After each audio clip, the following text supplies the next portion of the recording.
I'm Shannon. And I'm Mark. And this is Dirt Sailor the Podcast. On this episode of Dirt Sailor the Podcast, we will be discussing Trump, E. Jean Carroll, California, and why Ukraine is more important than Israel. Happy Throat Punch Thursday. Well, happy Throat Punch Thursday. How are you doing on this fine day? Doing good. How you doing? Not too bad, not too bad. Hanging out my new digs in here. Fixing this place up one piece at a time. That's right. One piece at a time. We saw 3 service members killed over the weekend. And it was pointed out to me that a couple of weeks ago, Joe Biden had told the nation during a particular presser that Iran was in check. They're not going to do nothing. And now we have 3 service members who were killed and dozens who were injured. Why is it that as soon as they announce that the Middle East or Iran or this or that is in check, they have to let us know how not in check they are? Is it because Joe Biden's so strong? It's because he's one of the strongest leaders we've ever had occupy the White House. Oh, absolutely one of the strongest. And we couldn't imagine if we didn't have him just how bad it would be. I hate to say it, but I think Martha Stewart would be stronger in the White House than he is. Well, she does have prison cred, so she probably would be stronger in the White House. Yep, she was able to take some of the gang members there in prison and keep them at bay, so they were at peace while she was there. I guess just jumping back to the attack, during the attack that had happened on January 28th, I guess one of our unmanned aircrafts were inbound back to this base, this location. And so the Iranian-backed group decided to follow right behind the U.S. unmanned aircraft. And they were able to get in under the radar and go unnoticed because the radar, apparently, someone either misread it or only saw the U.S. one that was inbound. Yeah, I just saw a single bird coming in. That's what I read last day or so, was the fact that there was confusion. That's why they didn't shoot it down. Well, it's unfortunate, too, that all 3 of the young Army people were very young.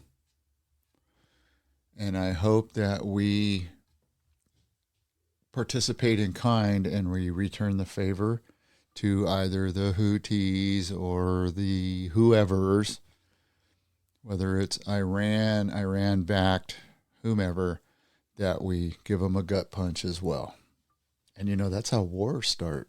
Right. Unfortunately, that is how wars start. And so some of our leaders there in Washington have said we need to attack back, but the response is, well, that could lead to war if we return fire with fire. So what would be the answer? Oh, please, sir, don't do that again.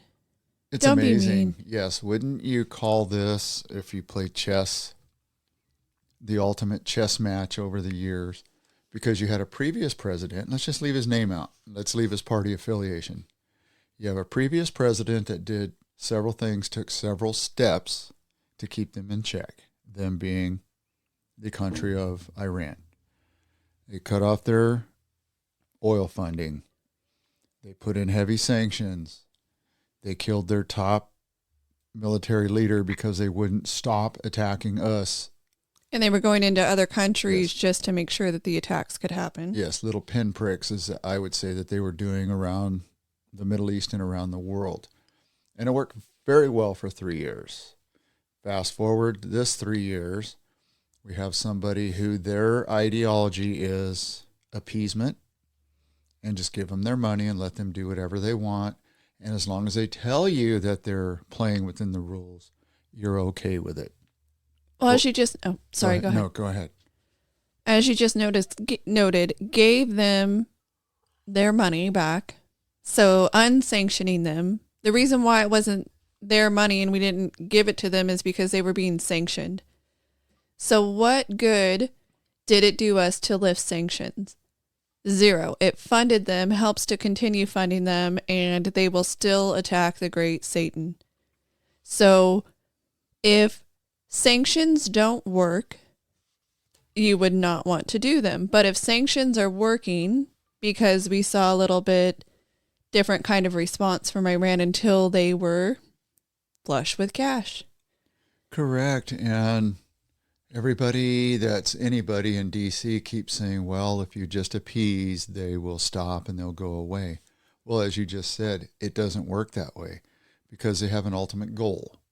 And the goal or objective is to eliminate a particular country in the Middle East and to eliminate a particular country in North America. That would be us and Israel. And I have news for all the people that are saying if you would just stop supporting Israel, Iran would stop attacking you. Well, before Israel was attacked by Hamas, there was already like 50 some attacks against American interests around the Middle East and around the world already anyway. So it's a bunch of hooey. It's letting people that, as I say a zillion times, go to college, build these models, play these ultimate chess matches. They think that they're on the winning end all the time. And they may be on what they perceive as a winning end, but it's always like these three young army people, three young people of color. All of the deaths, all three of them were young black people. I believe one female and two males. That's what I had read, one female, two males. But it was a hit on, I believe, the living quarters. So not someone who is currently attacking, not an attack back, living quarters. Well, and you know that it's young people that had a long life ahead of them. But here, because we have disagreements and we do things outside the box, so to speak, young people die. They still get to play the chess match there in D.C., and hopefully the next administration that comes in has the ability to full stop, correct, and calm this thing down. Even if they have to target their oil industry or their ships or some of their personnel to put this thing to a full stop, so be it. Well, and I would say that sanctioning seemed to help. Strategic strikes, not just a let's start a war, go bomb the bejesus out of somebody. We definitely could use strategy. We don't need to get into another endless war with another Middle Eastern country. And I think people forget why we have relationships with other countries too.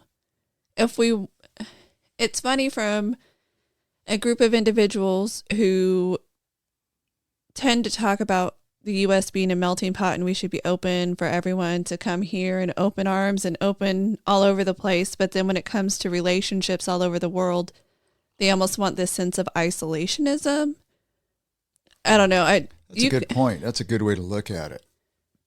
100%, actually, is they want to do exactly what you just said. I couldn't even add another sentence onto that because that is the perfect explanation.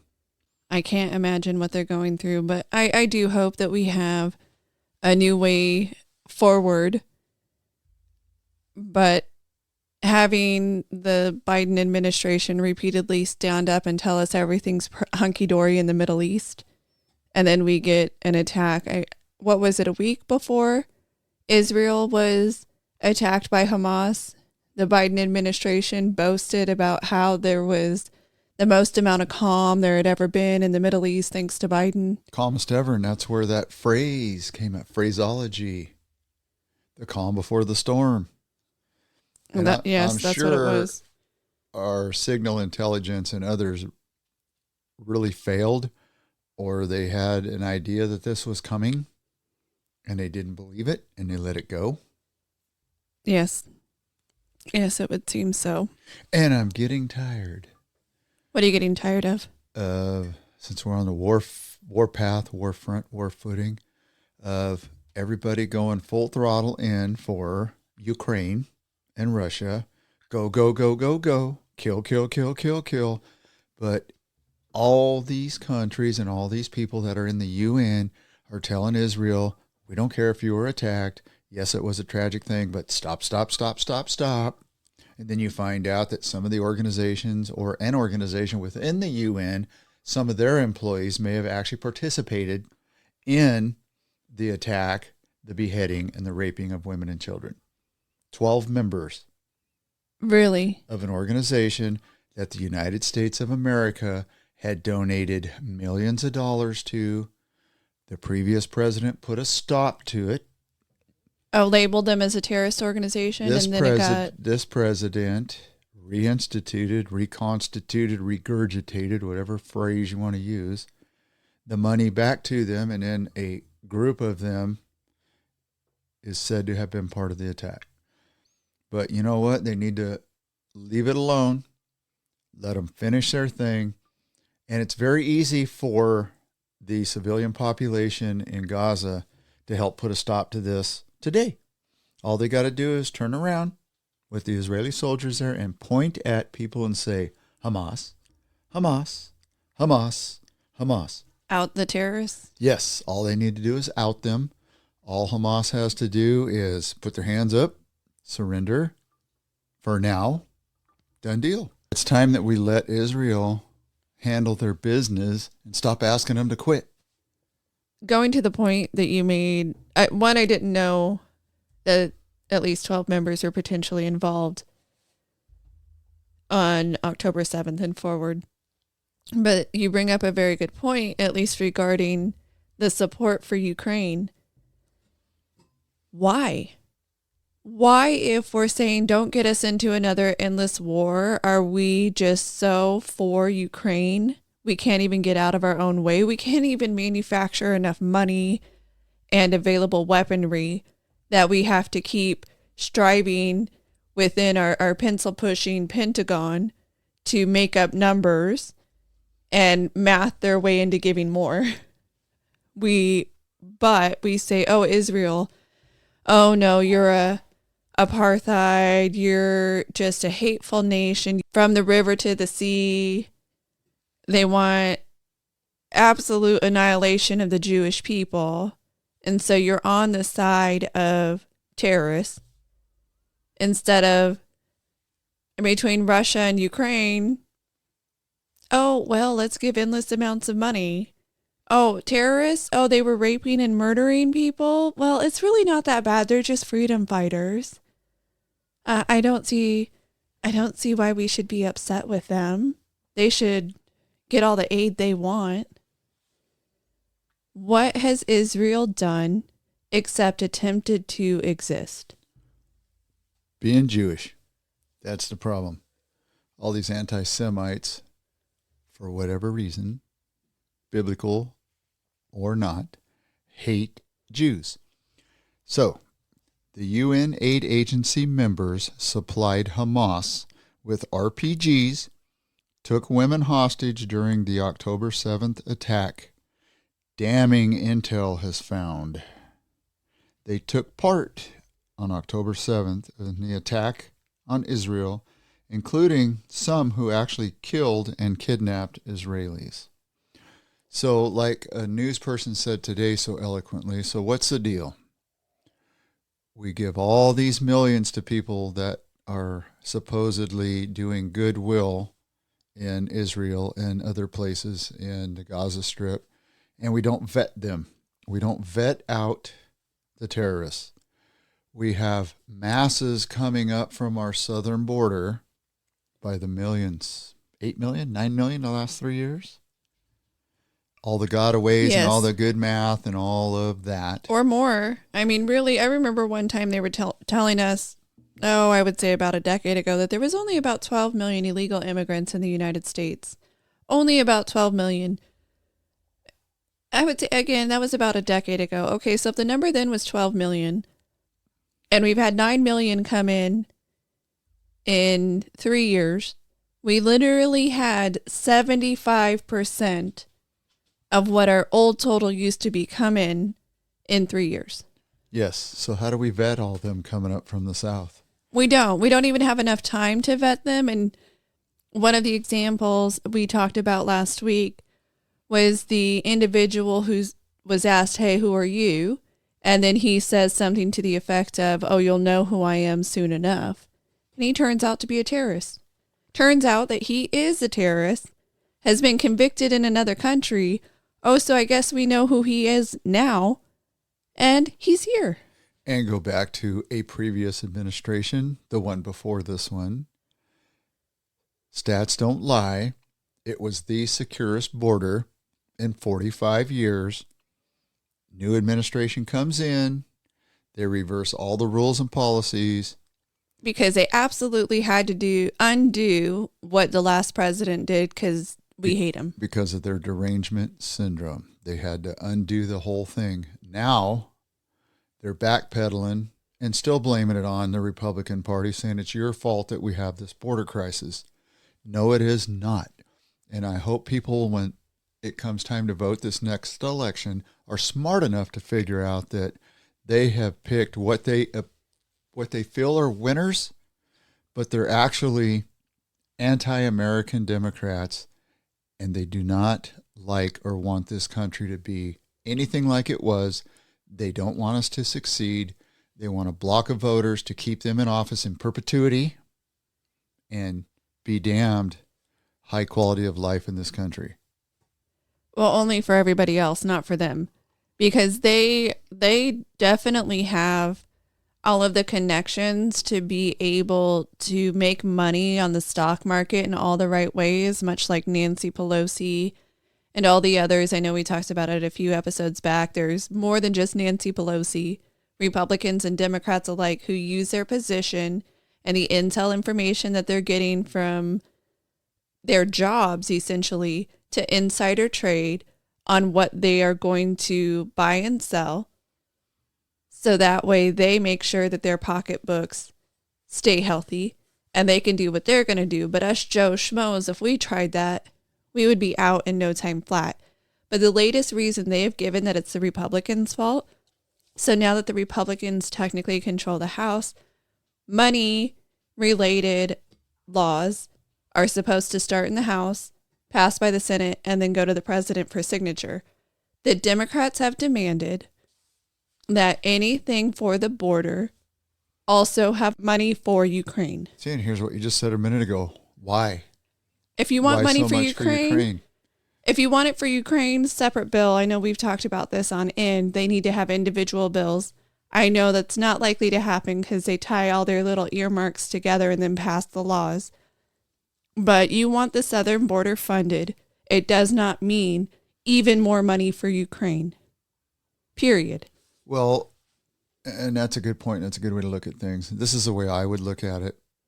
If I were a congressman or a senator or VP or president, every bill that came before them, especially a war bill, money that goes to weapon systems to kill people, they would have to explain to me what the end game is, why we're picking winners and losers, what the weapons are going to and for, how we're tracking everything in a nutshell. It'd be just like running a small business or a large corporation.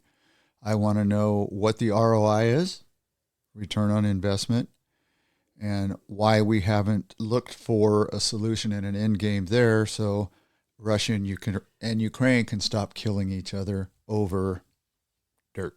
Right. And why, for the millionth time, why is it that we're telling Israel, you need to end this, but we're not telling Ukraine, you need to end this? Those were both the nations that were attacked. Ukraine was attacked. Israel was attacked. And instead, it's endless funding for Ukraine and Israel. You need to cut this off and stop it. So why is it that we're not telling Ukraine, you need to figure this out and stop it? Right. And I think part of why Ukraine was attacked was our fault. Not ours personally here in this room, but it was our government's fault for pushing NATO to them and Russia saying, we do not want NATO in our backyard or right next door. It's not happening. Well, and we were also the big pushers behind getting them to give up their nukes when their neighbor right next door has lots of nukes. I'm not saying I want a nuclear war and I'm not advocating for it, but there is something when you know you have equal firepower, there is something for not using it, but both of you being equal to each other in that regard. That's a really good point. So if Iran's sole purpose is, with all the oil money, to disrupt people's lives and build a nuclear weapon, because that's what they're driving through, is natural, getting uranium and getting weapon systems, why do we continue to take away the sanctions when we should stop them dead in their tracks and not let them build nukes? Once their factories, their nuclear weapon sites are demolished, then go back to giving them their money. I mean, it is an idea. But speaking of people who want to meddle in the world, we have the UN who likes to sanction Israel for existing and not sanction Hamas for war crimes. But anyway, another group, the World Economic Forum, all of these elites love to meet up and then try to decide how they're going to shape the world and what they're going to force upon the little minnows that exist. So the World Economic Forum has decided climate dangers need to be addressed, and one of those climate dangers is coffee. So recently released video featuring some of the elitists at the World Economic Forum annual meeting in Davos, Switzerland, have discussed how coffee production contributes to climate change and how they need to step in and facilitate a change in our coffee consumption. How much is produced, who can have it, when they can have it, how to export it, who can export, because, just having too much coffee production and it getting around the world is problematic. Very problematic. Is that the same guys that run the diamond mines, and they only release so many diamonds so often? Maybe. So they can keep the prices artificially inflated. Yeah, every time we drink coffee, we are basically putting CO2 into the atmosphere. They come up with these things on how they can affect change in the world by flying to Switzerland from all over the world, usually on their private jets, and usually not filled to capacity. And then these wealthy elitists get to talk about how other people need to stop doing these things. Do you think they didn't do it on Zoom? Hey, they should take a sailboat there. A sailboat with no fuel, no power. And it needs to be one that they fixed up from a junkyard, so that way they're not contributing to a new one having to be manufactured. So they should raise one from the dead, essentially. And then they should be required to only work on it with tools that existed hundreds of years ago. Nothing electric at all, because that contributes to climate change. So the top 1% just treat others as a form of slavery. Do as I say, not as I do. Yes, 100% of the time, because how many times have we listened to some elitists talk about maybe you can fly internationally once in your entire life and you're allowed, 3 in-country flights every 10 years. So that way you don't contribute too much to climate change. Most people aren't flying around in jet setting, but here are these people on their personal private jets, flying all over the world, consuming more than we could ever hope to consume in our lifetime in probably a single year. In one trip. In one single trip. 1 year's worth of trip. The one time a year that they go there. Never mind all of their other trips that they take throughout the year. See, that's where it's a catch-22 for me, because I'm all into capitalism and somebody being all they can be, so to speak, here in the U.S. and making as much money as you possibly can. Where I have the rub is when somebody does that through their own means and they decide that they have gotten so much better than you that they want to dictate to you how you live and run your life. That's when you start to get a little upset. Oh, absolutely. And one place that we see that a lot, being from here, is in California. We get Gavin Newsom and others just like Gavin Newsom.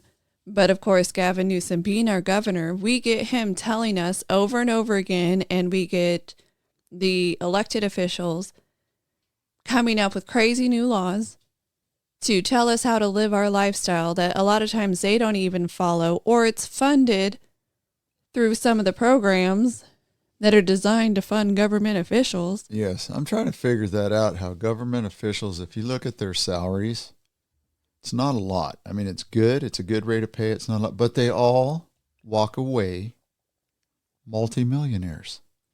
Right, because if you look at just under $200,000 is where our House of Representative is. We have quite a number of House reps just going federally, but they find little ways to nickel and dime the system to make sure that their whole life is funded.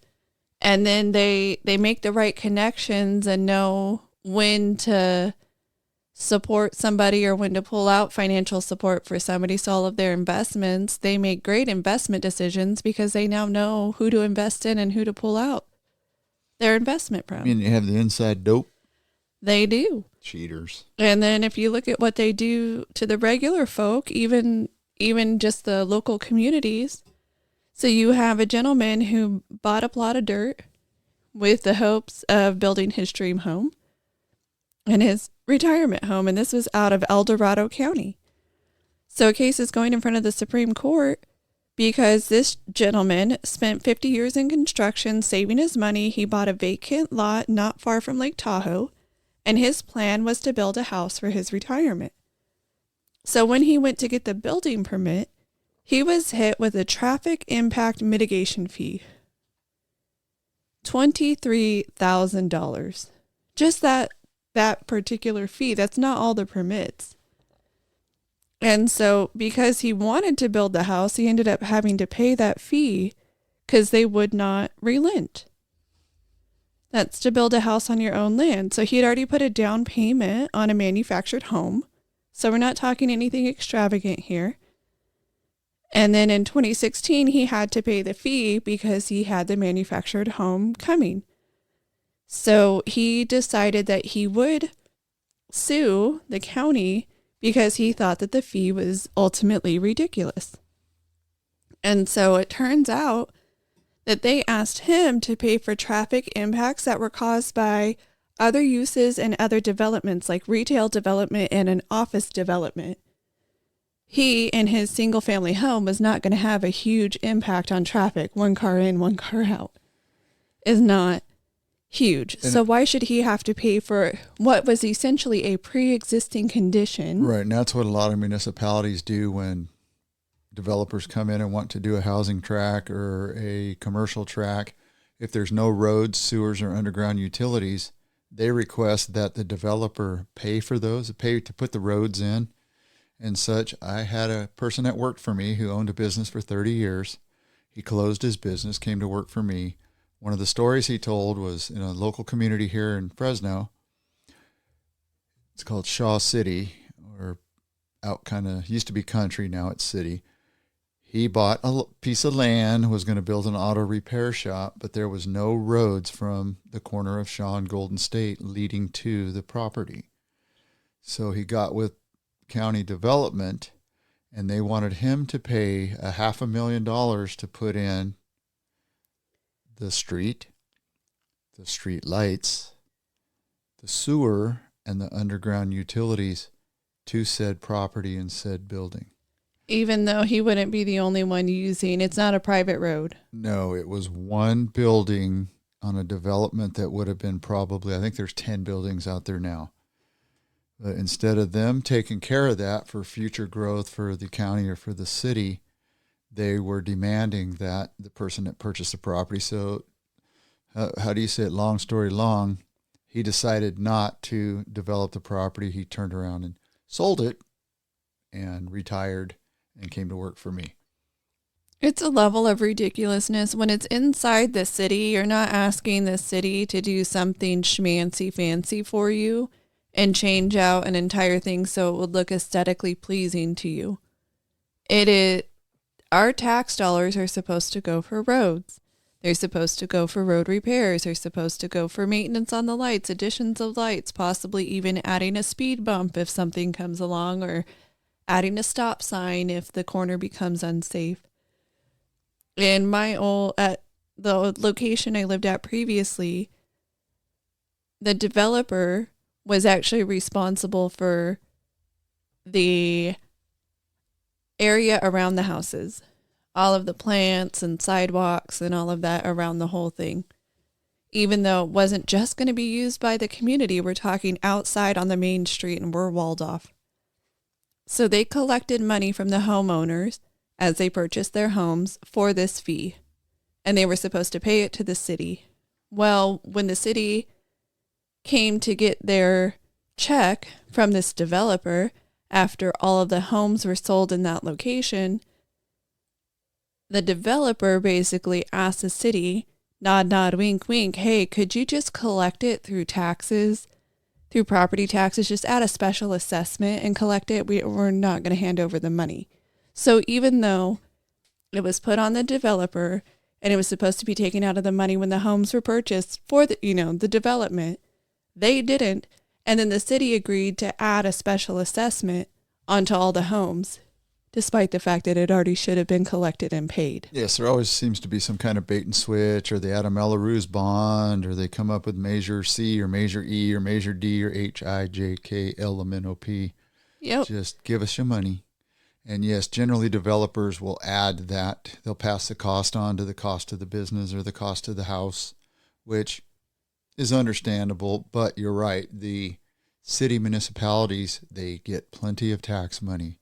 If they wouldn't misappropriate it and try to come up with all these little sweetheart deals for everybody, they could do their due diligence and have nice looking roads and nice looking streets, nice looking parks. And that's one thing. Let's just sidebar on that caveat to parks in Fresno. We have the worst parks probably in California. Okay, for a city our size. I don't disagree, and I do want to talk about parks, but part of my point, and I don't think I made it very clearly, yes, they put it on the maker of our home, and then the maker of our home didn't set it aside, and then they just made the homeowners pay it again. That area is all public. It's not inside our community. It wasn't special. And right. Why should the homeowner have to pick up the coin on that? And then they came in and they said, oh, but don't worry. The city has a maintenance person that we'll hire and we'll get it for a good price. So your fees won't remain incredibly high to take care of this whole plot that's out in public, on public streets. Never works that way. It was the craziest thing. Anyway, let's talk about city parks and how amazing they are here in Fresno. Well, obviously I'm older. 61 is kind of older, and I've been around this town for quite a while, seen a lot of the parks, a lot of the measures they try to pass to build the nicer parks and do things, and it never seems to materialize, and they never seem to go water the parks or mow or prune trees. You think they are, but they always look terrible.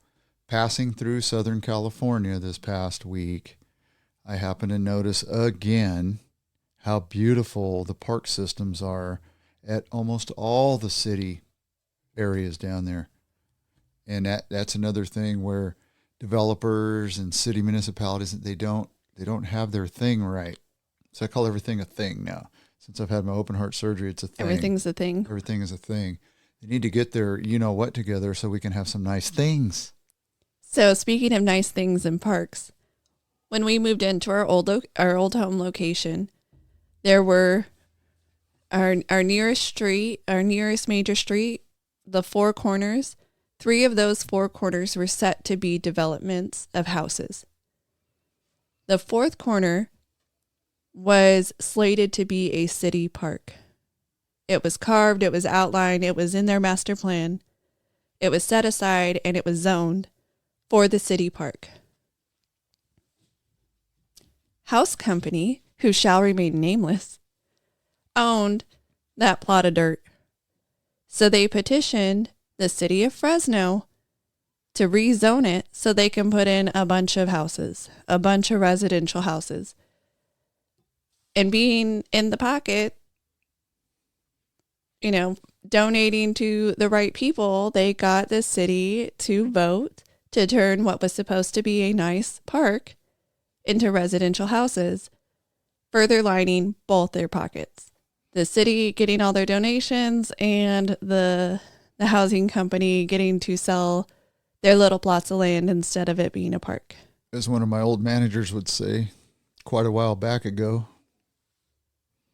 There was a thing at the city council here in Fresno called Operation Rezone, and you and I talked about this many, many podcasts back, probably 60 or more, that it's pretty common practice that these guys, they do a bait and switch, and yeah, if you want to call it for what it is, they're thieves.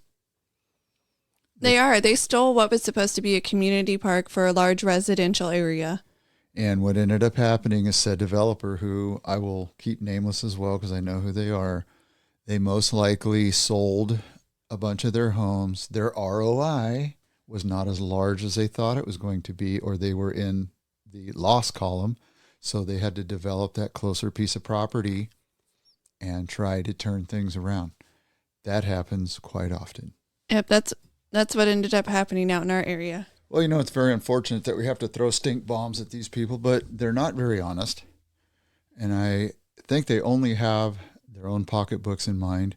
When you watch their commercials, they brag how much they're for family and community. I don't think so. I think if they were forced to show their true colors somehow, you would really see what they're all about.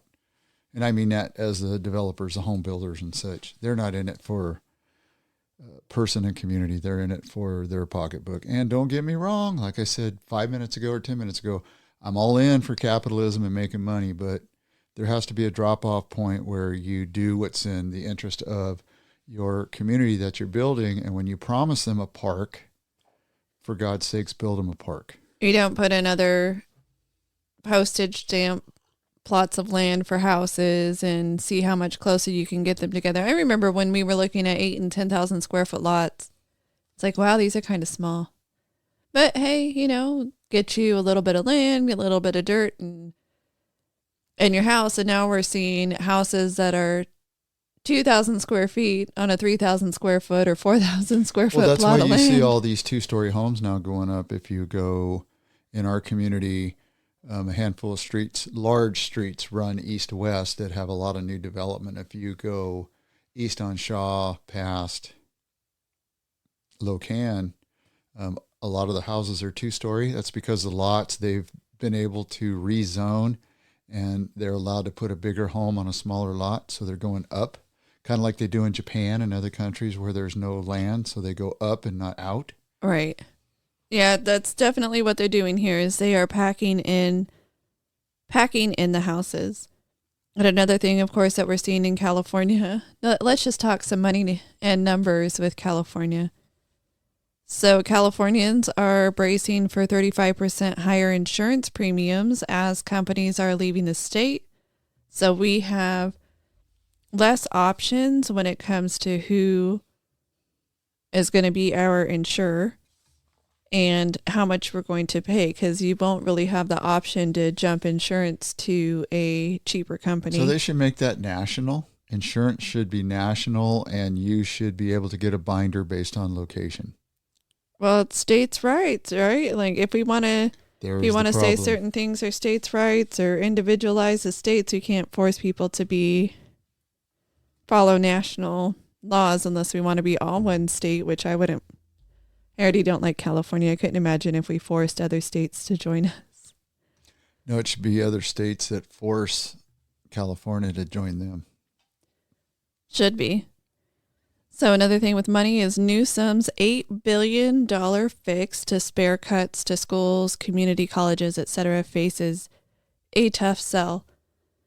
Why does it face a tough sell? Because we are putting so much money into everybody else, we aren't even taking care of ourselves. The plan is to have all illegal immigrants have health insurance through California, and we want to make housing for other individuals. We're not taking care of U.S. citizens, and so now we have to put out this request for money. By Newsom, it's his strategy, but we have a $68 billion shortfall here in California. So where'd all the money go? Just 2 or 3 years ago, we had this mass surplus. I'm pretty sure that it was made up. Oh, did they cook the books? I think they cooked the books because they were getting money. If you look at the budget for that should have been passed in mid 2020, 2021, because our budgets pass in It's like June 1st or July 1st, or their start to finish is mid-year to mid-year. And so if you look at it, we were getting federal dollars in by that time. So 2020 looked good, 2021, 2022. We kept looking good until the federal dollars went away. And also we have attempted to increase our budget so much over the last few years with all of our pie in the sky things that we want to do. We have to talk about shortfalls because we're just not able to take enough of everybody else's money. But yeah, we have cut here, cut there, death by 1,000 cuts. We are cutting our school system. We're cutting money from our school system. We're not doing good in education anyway. So let's cut more funds from the school system. But let's make sure people who are illegally residing here are 100% taken care of. Get the cream of the crop. Goes back to that maximum occupancy thing I talk about all the time. We are full. We're full. We need to stop. We're no good to the rest of the world if we cannot take care of ourselves. Nope. One for one. One person dies. One person comes in. Well, right now our 1 for 1 is anyone who's born who's a U.S. citizen should just vacate to make room. Another thing that we're seeing as far as money, it's going to be something with Southern California and Las Vegas, which is getting $12 billion in funding for the Las Vegas high-speed rail train. It's going to be from Los Angeles to Las Vegas. We are funding another train that's going to come out of California, and it's supposed to go to Las Vegas, and we haven't even finished the first train, the first high-speed rail. So why are we looking at billions of more dollars? It's interesting. So if the millionaires and billionaires that own casinos in Vegas want more traffic there, they want more people there, they want less congestion there, why don't they build the train? You build it, Caesar's Palace, and they will come. So, and you can build a much cheaper one. You know, Walt Disney has the ultimate plan right there. You look at the monorail system that Walt Disney built in Disneyland. Yes. It's the perfect train system to send right up the center of, actually, it'd be the eastern side of California. So in this case, they're looking at it running down the median of Interstate 15. So pretty close to there. Well, that's good, building a train like that, because it'll be a little bit less impactful on the terrain, and they'll be able to build it without tearing a bunch of buildings and stuff down. That's why I say the monorail system is so good, and it would have worked down the central area of California too, because you just put up the little posts, you know, every whatever amount of feet, you put a track on top, and off you go. Yeah, and instead, what do we see with, they built portions that haven't been connected up yet. They built little portions at a time. Then they tell us, oh, sorry, the money's run dry.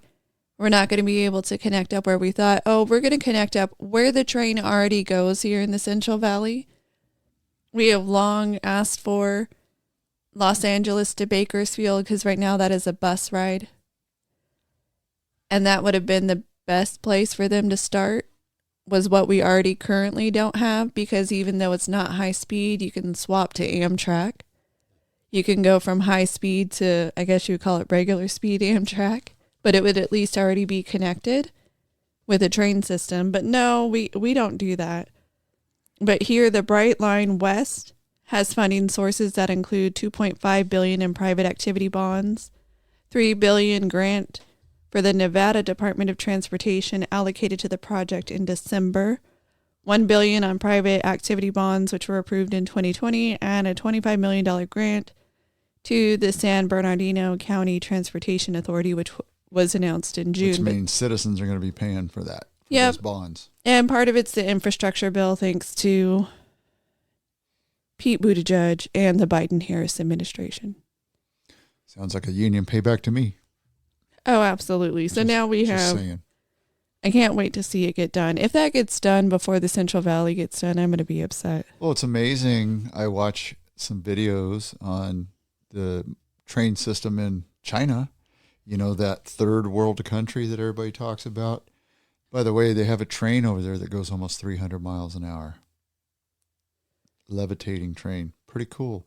They have trains that run all over the country. They can do it. They're supposed to be inferior to us. We're supposed to be the superior people in the world, and we can't build a train that goes 120 miles. Nope, we can't get through the Central Valley to save ourselves. Everybody's suing because it's going to have this impact or that impact, or I don't like you impacts or whatever. If we're so thrilled with the climate agenda, why are the same people that are on the side of the climate agenda and us going towards universal usage of trains and getting rid of cars, getting rid of our gas-powered cars and going towards this, why are the same people that are on the side of the climate agenda also sue to stop these green energy things from happening at the same time? That is a very interesting question. And they should lead by example, give up their planes, trains, and automobiles, and show us how this really works. They really want us to do it that way. Let's see how it works. So another thing, more numbers, more things with California. We now have 350,000 Californians who are on the FAIR plan for fire insurance. So the fire insurance premiums for some individuals rose 145% or more. And then under California's FAIR plan, the state's last option for homeowners seeking fire insurance, they are seeing these significant raises too. So this is California fire insurance, and then a 35% raise that you have on your car insurance. And you can't go shop for other insurance because everybody's fleeing the state. Now, some individuals that I personally know had noticed that if they didn't update their property, they weren't going to get fire insurance. So it included stripping it and pretty much making it dirt all the way around it, so there was nothing there to catch fire. It needed to be fire-resistant plants, just to even be able to pay those unfair prices that are coming out. So what happens when everybody gets on the state plan? Do you think Gavin Newsom's going to do what he did for PG&E and just write a law that they don't have to pay out anything? Of course. Of course they will. Another thing that we did here in California, among other places, is as far as going green, California mandated that houses go green, and that if you were a part of a new build, you were mandated to put on solar. And we talked before how that led to solar leasing, which was a kickback for all of these companies building the houses, and the homeowner was the one that got the raw end of the deal. Especially if you have to relocate and you have to sell, because people now don't want nobody that wants lease to buy the house because they don't want the lease. And that actually stopped us from buying multiple homes when we were house hunting, was that they had leased solar and there was no way I was touching it. I would ask, are you willing to buy out your own lease? And then we'll talk. And they're like, yeah, no, just sign up for the lease. No, thank you. No, thank you. Just because you got screwed doesn't mean I want to. But anyway, sorry that happened to some people. But another thing that we talked about last year and coming into this year is they cut how much money, they being PG&E and the like, cut how much money they were willing to pay for the power that you're putting back into the grid. And they called it NIMS 3. NIMS 3 went into effect in April of 2023. So what happens when you have really expensive solar or really bad leasing plans and it's not going to cover your costs, and you're still going to have to pay the likes of PG&E almost the same as you normally would, maybe 20% less than you normally would. Plus you have the leasing payment or your financing payment if you own it. Do you think that people are going to go solar? No. And it's going to take away your ability, if you did, to have a life outside of your solar payments and your PG&E payments. So doing extracurricular activities will no longer exist for that person. And then psychological things, I mean, there's a whole snowball effect there. 80% drop is what we are seeing. The number of people who are actually going solar because it's so bad on what they're willing to pay. They'll take the energy, of course, and they'll use it or resell it. But they don't want to pay what it's worth. And they weren't even paying what it's worth. They were already paying people reduced rates for the overproduction. It's just that they wanted to pay even less for all of it. Well, and they should focus on the homeowners producing 100% of the power demand for their home. Then they could focus on the commercial side and other entities where if everybody has a mini power plant on their house and they're producing 100%, this hogwash that they need more money and they need to pay you less to maintain the transmission lines and such would be a crock of baloney. Because if you don't have to, if the people are 100% sustainable, it should be a net gain for them and a net gain for you. It should be a wash. And then we'd have little tiny communities in which we're sharing the power in the local areas instead of having to have something go from Central California to Northern California or Central to Southern. If we all have these little tiny mini power plants and then we insulate in certain areas, we'd be able to cover our needs. I mean, at least that's what I'm thinking. And something that came to my attention was in Puerto Rico. They had Hurricane Maria decimated the area. So something that they did was do a lot of rooftop solar when they were rebuilding. And many of these individuals have signed on agreements to share their solar and battery backup when the need is too great for the power companies to produce what the whole island needs. So they will take some off of you and credit you for what they take out. And we've talked about that before. What happens if they just want to take, just as in if you plug in your car and they're going to take it from you instead of you trying to charge your car to get from point A to point B. Well, apparently you can opt in or opt out there in Puerto Rico. So potentially you can get some credits on your bill by opting into sharing power during high needs times. So why not do that here? Yes, and if you want to be what you said a little bit ago, a true community where you have a base power plant or a city has the basic power plant and then all these little mini power plants are on the roofs of houses, that would work out perfectly. Then you do the sharing and nobody has a bill. Everybody's covered. What a novel concept.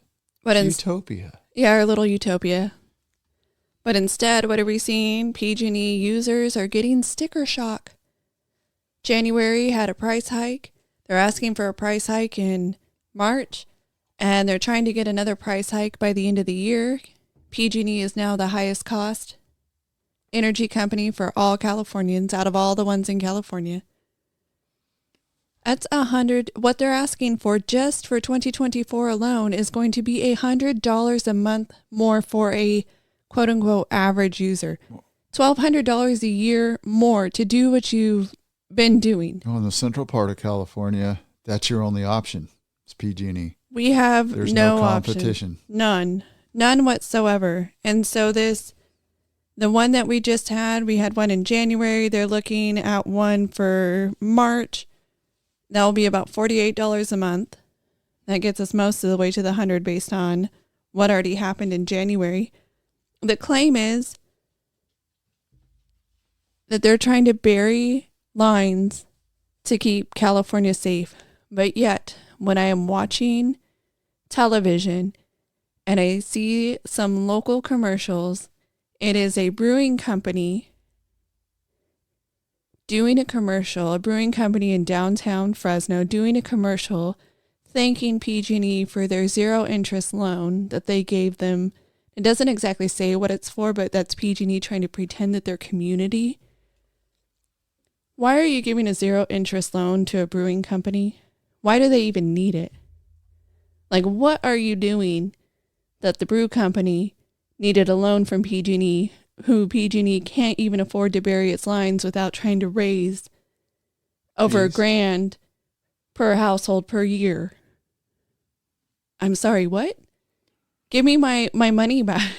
Put it into the lines. It's almost like we don't think things through. Just like, why would the world give the Palestinian Authority $350 million, whatever, just pick a number, every year when they know that 99% of that's going to go to the terrorist organization that's been forcefully elected and is running the country or running their little portion of Israel? Why? If you are broke, you don't go giving away free money.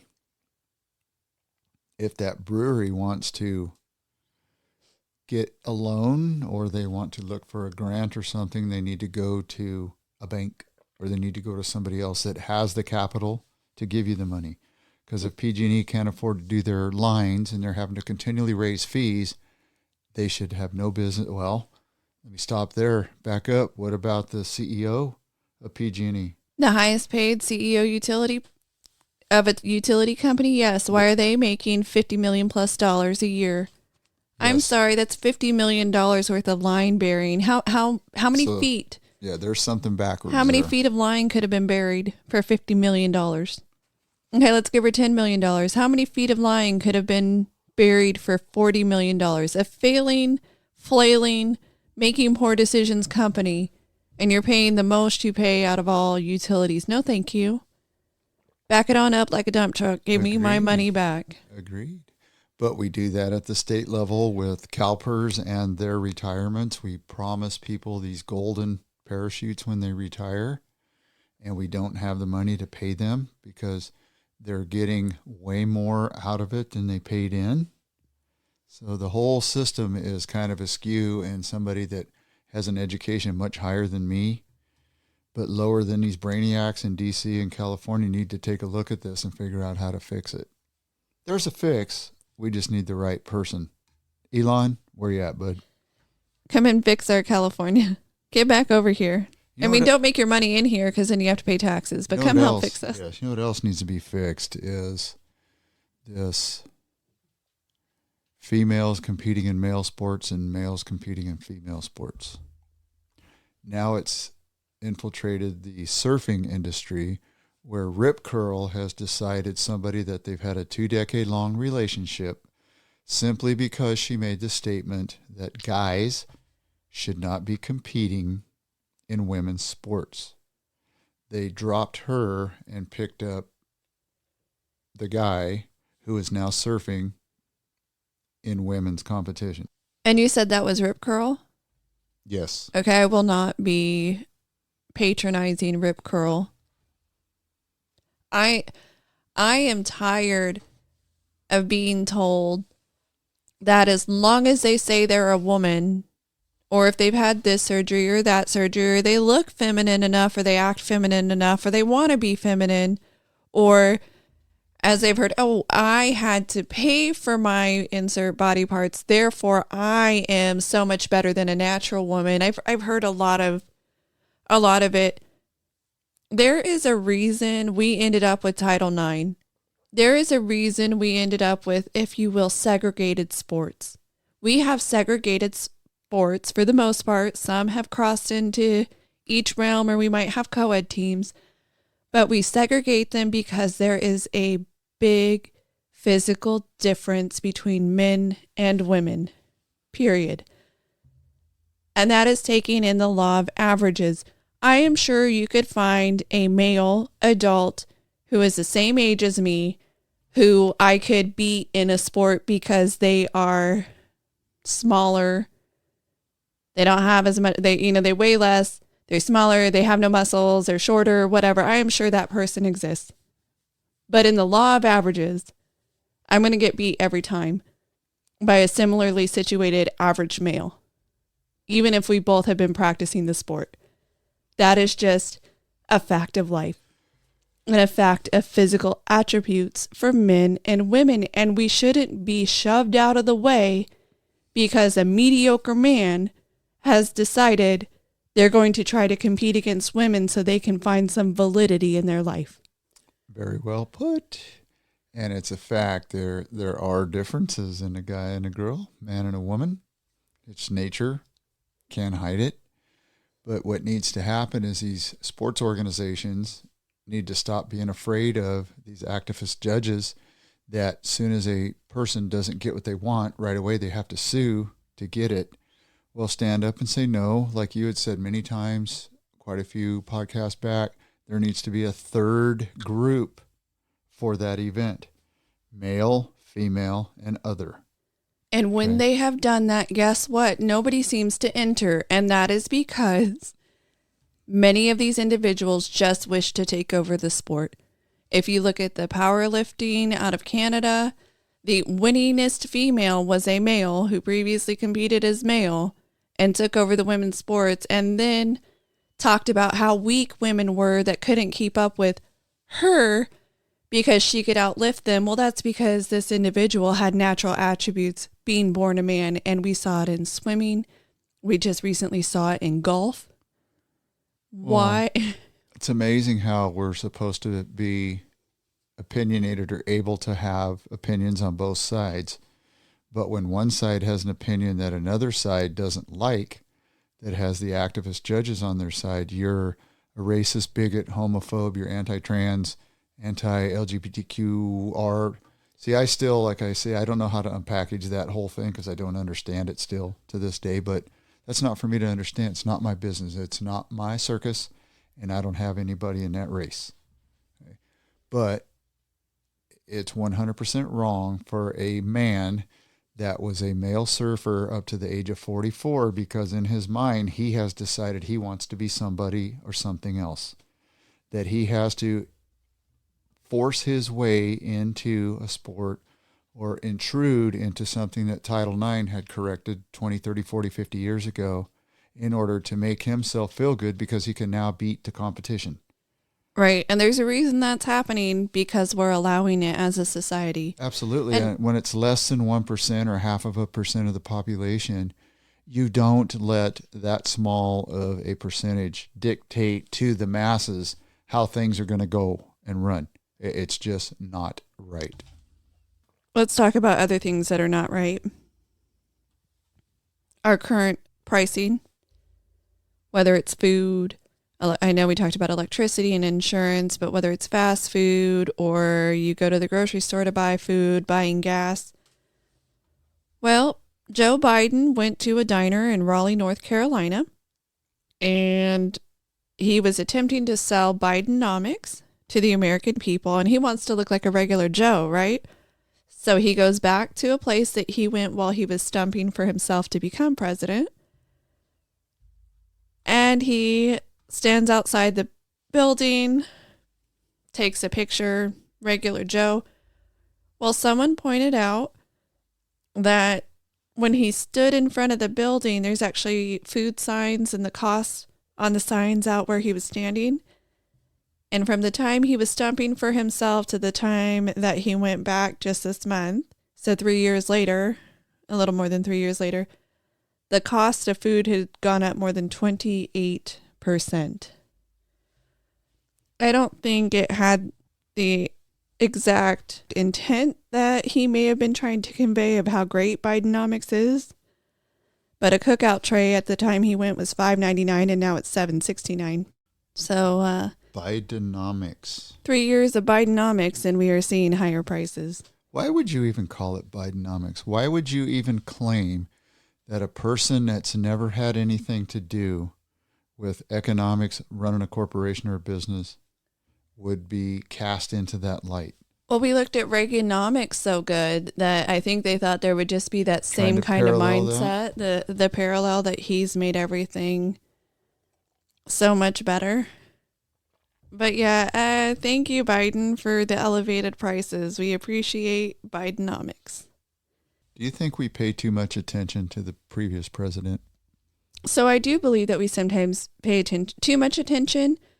To a degree, we make mountains out of molehills, but he is also running for president again. So every time we have an election cycle, the people running are pretty much at the forefront of our news cycle. So it's hard to tell sometimes if it's just that they're at the forefront of the news cycle or if we are just paying too much attention to them. So it's a really good question. And I think it could be a little bit of both. In his case, the negative news cycle seems to be really big. Well, how often do they add words into a dictionary? Do you know? Every year they add a few. I wonder if Trump derangement syndrome will ever end up in Webster's or in an actual dictionary. TDS. Merriman's, whoever. Because, we do focus, and I don't mean we personally, but people that can't stand the man do focus a lot. And I am a strong believer now that even if I didn't vote for him or wasn't going to vote for him.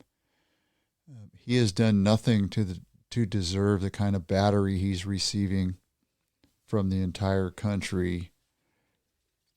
10% of the left. They have filed so many ridiculous lawsuits that I thought it used to be against the law to file frivolous lawsuits. Just like when you see the one that was recently, what's that fancy word, adjudicated, and he lost E. Jean Carroll, that one? $80-some million for defamation. Well, yes, we did hear him say what he said that caused him to have to go back to trial for her. But I don't know how we can sue somebody. It's interesting that he says he's innocent, says he's never even met her. It's he said, she said. Yes. And so something I did learn, sorry to cut you off there, something I did learn about this particular case is when she originally filed the first case, because this defamation is based on after his conviction, he comes out and says, I don't know her, I still didn't do it. He still denies it, and his denial is essentially defaming her. Don't get me wrong, he has colorful language. I'm not saying he doesn't. But they had that whole issue aside. When she first filed the case, she kept changing the truth because I guess she was misremembering what had happened. And she has said repeatedly in public settings, both writing a book and in interviews, different things. So she, in her recounting of what had happened, she had said that she kept the dress that she was wearing at the time that this happened. And then she described the dress, the maker, and the dress and everything. It turns out that dress wasn't even in concept yet. It wasn't in concept. It wasn't on a runway. It wasn't in a store to buy. It wasn't even in the designer's brain yet. So it's not like she knew the designer and they gave her a pre-copy of what was coming out. It did not exist of the dress that she claimed to have kept from this incident. That's why I believe if something really did happen between her and him, as wealthy of a man as he is and as powerful as he is, and you just throw all those namesakes out there, she wouldn't forget. She would remember the date, the time, the place, the man, the clothes she was wearing, who was within close proximity of her. Okay, go ahead. I'm going to say that I could very well understand there are women who completely block out everything. Something bad happens to you and you completely block it out. You cannot remember a single detail. So you have some people who remember every single detail and some people who cannot remember a thing because it was so traumatic for them. They cannot remember it at all. Well, then I stand corrected. That's a possibility then. But the problem is when you remember everything about it, but everything that you remember is wrong, how do we know that the other parts are right? And I'm not trying to say, oh, that makes you a liar. But if your details cannot have happened the way you said that happened, it wasn't the year that it happened. She changed the year that it happened. Then the dress didn't exist at that time. She said 95, 96, or this time or that time. I believe that unfortunately now you've muddied the waters too much, that even if true, there's so much that's not true that it's hard to meet in that middle and find what really and you don't happened. allow a judge to give a person, I think it's 8 times more than has ever been given in a case like that. And what they had even been asking for. So they went way above and beyond just to make it extra punitive towards him. So I would be about 100% certain that his attorney is going to appeal the amount. Oh, absolutely. And it'll get knocked down to a reasonable number, which is probably why the judge did what he did, because he knows that they'll whittle it down to $8, $10, $12 million and not.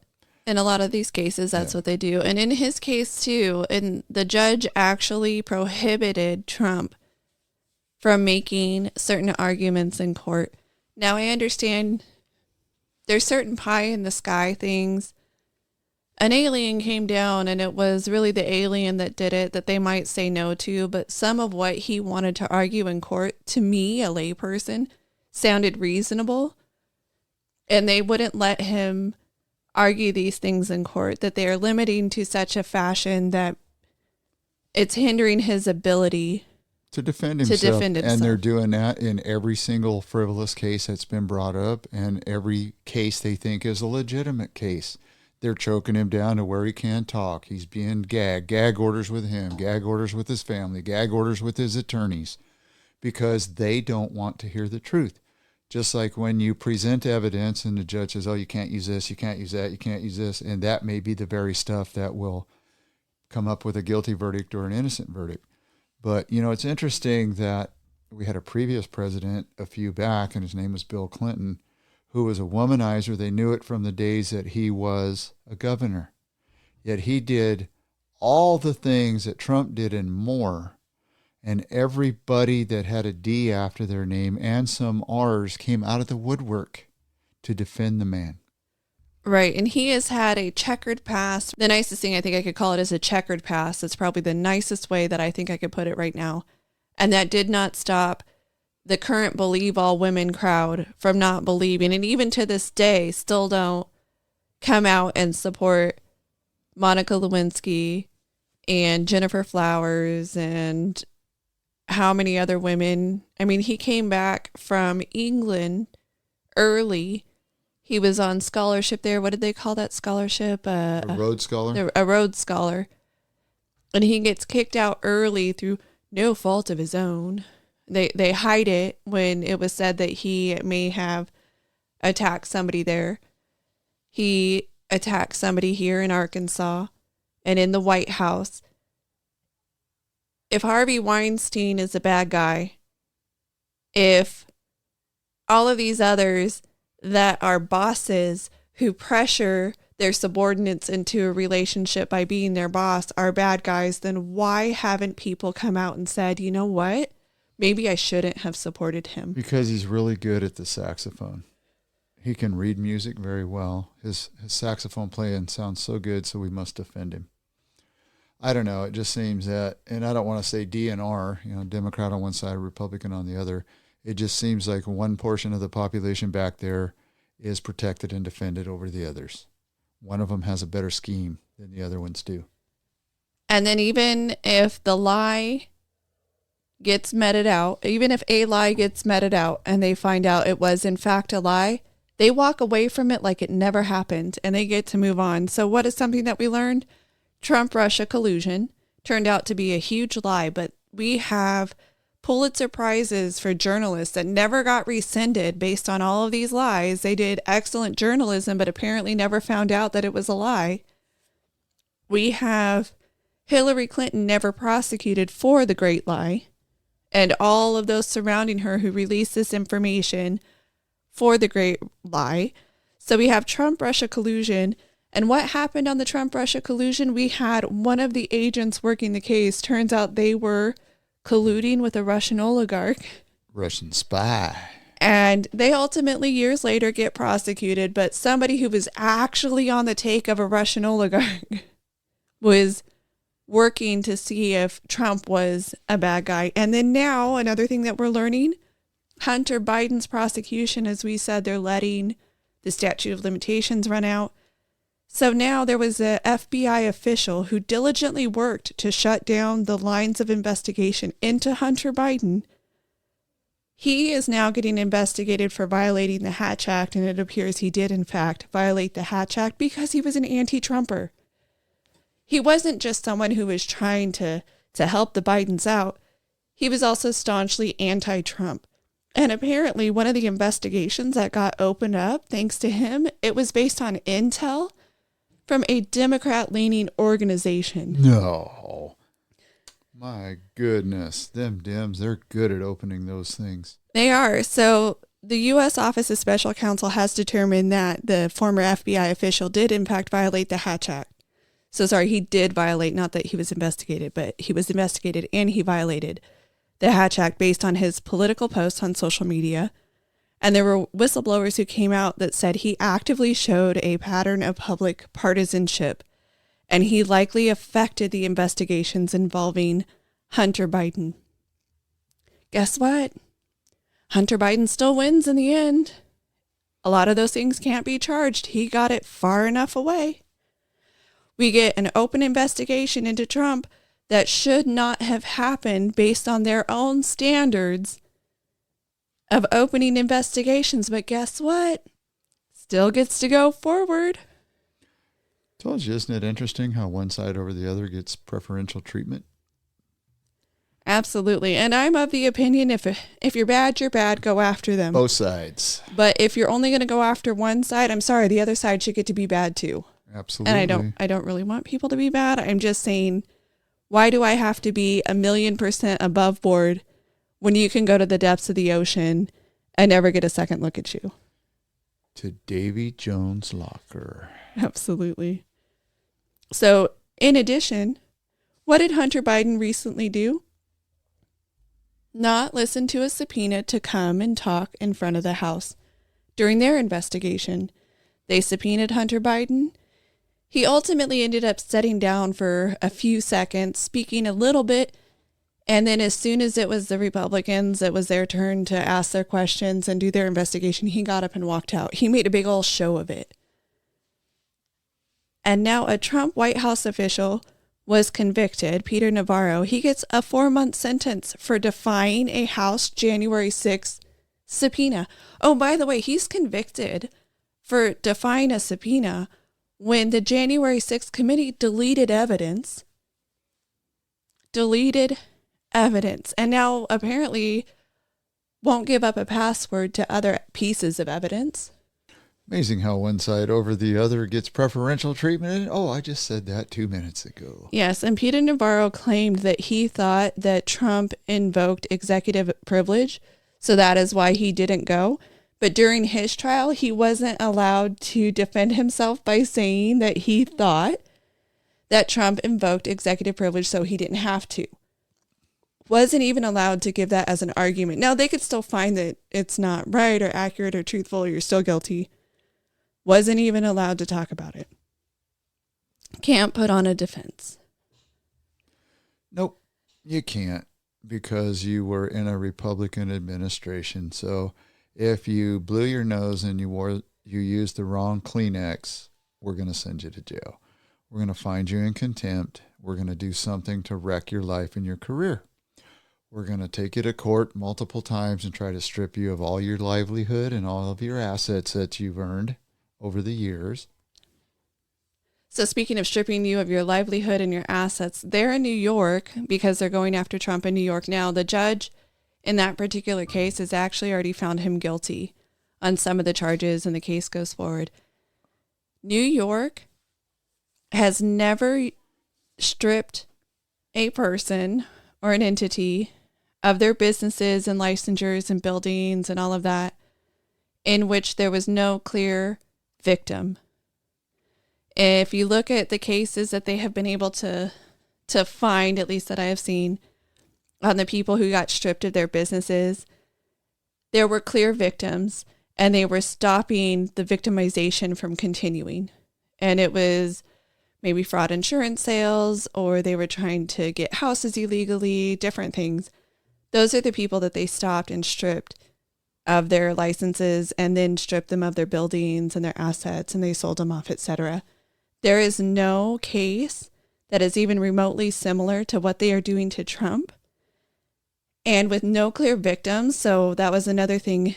If there were clear victims and they were trying to help them recover, but since there aren't, if they were to strip him of his ability to have anything there in New York, they're actually also looking to strip his places in Florida and Ireland and around the U.S. that they're actively looking at.